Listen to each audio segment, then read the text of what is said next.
原话艺术水阁好，古前解说两句，我和你做参考。解说，解文说理。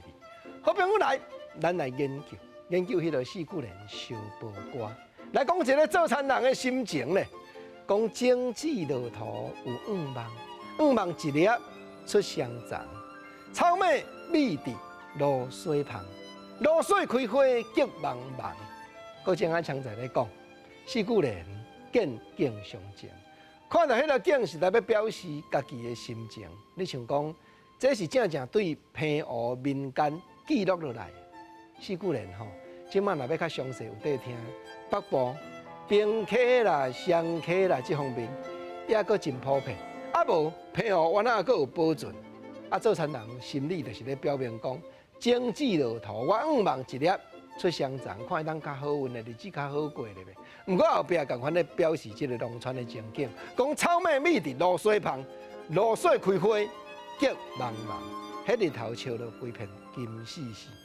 过来头拄啊咧讲做田，即马换讲动物，来讲水鸡跳落深谷井，目睭金金咧看天，听候落雨谷井甜，水鸡跳起出头天。水鸡吼唔知啦，对谷井戳落啦，结果哇有才掉落去，煞无才掉起来。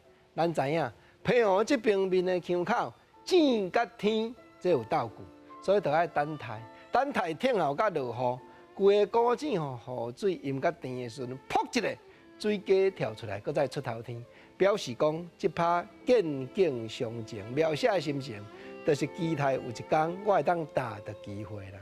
总是机会爱家己找，有的人一支钓竿玩三世，抓来海头钓灵虾，钓无通死如价价，就抓倒来通兄伙。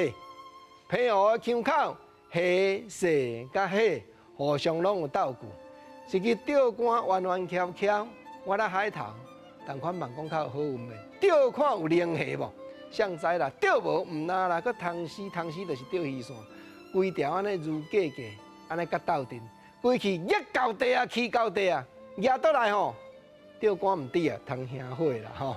所以世间事万行变化，平湖的小报馆有影艺术技巧，佮真趣味。